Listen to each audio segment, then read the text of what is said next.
Face aux effets grandissants du changement climatique, les 9 parcs naturels régionaux de la région Sud expérimentent des solutions sur leur territoire. Pour les documenter en vidéo sans impacter moi-même l'environnement, je me déplace de parc en parc à bord de mon vélo solaire qui produit lui-même son énergie.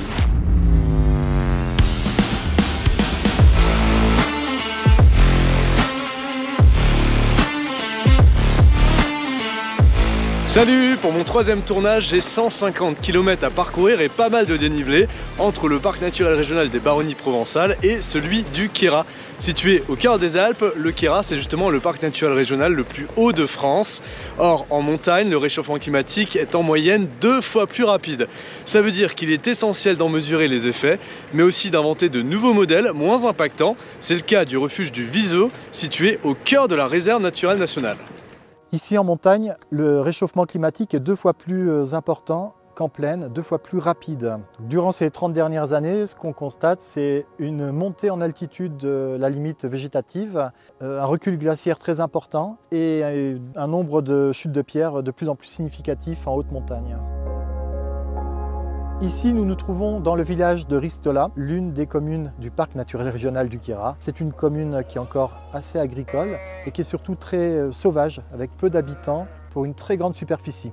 C'est donc une commune qui a maintenu une biodiversité très importante et qui abrite à son extrémité, tout au fond de la vallée, la réserve naturelle de Ristola-Monviso, où on trouve donc beaucoup de faune et de flore endémiques, dont la fameuse salamandre de Lanza. Une réserve naturelle nationale a pour but de protéger et de conserver les éléments majeurs du patrimoine naturel, mais on a aussi un but de recherche scientifique. On accumule des données sur un même endroit. La réserve naturelle fait partie du réseau Sentinelle des Alpes.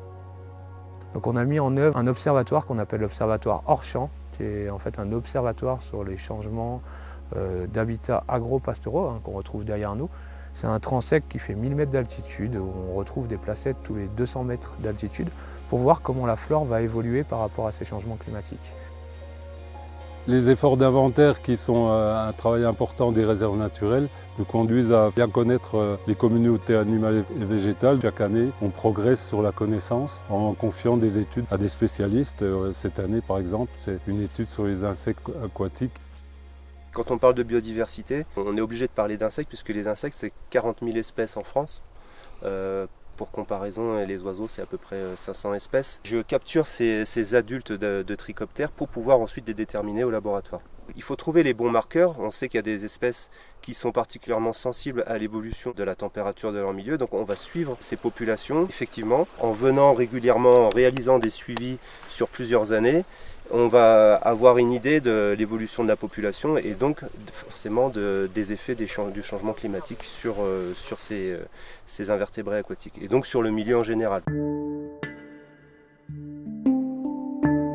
Nous, on est au cœur d'une zone extrêmement sensible et protégée. Du coup, à nous les premiers qui vivons pendant notre saison dans ces altitudes, à nous de protéger pour garder ce patrimoine vivant et très sensible pour les années à venir, quoi. On a engagé une collaboration avec la Fédération française de clubs alpins et de montagne, qui sont gestionnaires de ce refuge du Viso, pour mettre des actions en œuvre pour minimiser l'impact du refuge du Viso. On a essayé d'enlever les énergies fossiles qui étaient dans ce refuge en mettant des panneaux solaires et surtout en mettant en place une turbine hydroélectrique qui a permis dès cette année de ne plus allumer une seule fois le groupe électrogène de la saison et d'être en autonomie totale avec les énergies produites sur place.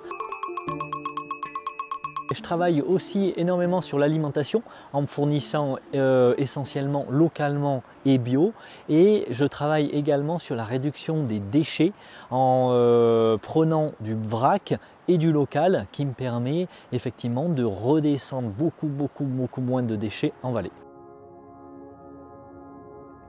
Actuellement, on est en pleine révision de la charte du parc naturel régional du Queyras. Ces conditions climatiques vont encore évoluer. On aura des périodes de sécheresse, on aura des périodes de fortes pluies, on aura des périodes de manque de neige. Et ça va conduire l'ensemble de la population à s'adapter obligatoirement à ces aléas climatiques qui impactent fortement les activités touristiques et économiques. comprendre et mesurer les impacts environnementaux pour mieux passer à l'action. C'est ce que fait le parc naturel régional du Queyras et les anges gardiens de la réserve naturelle. L'aventure de parc en parc continue, cette fois direction le parc naturel régional des Préalpes d'Azur. Et pour ça, je prends la direction du sud à travers les Alpes. Au programme, plus de 200 km et surtout 5000 mètres de dénivelé positif. Ça va grimper. Allez, salut!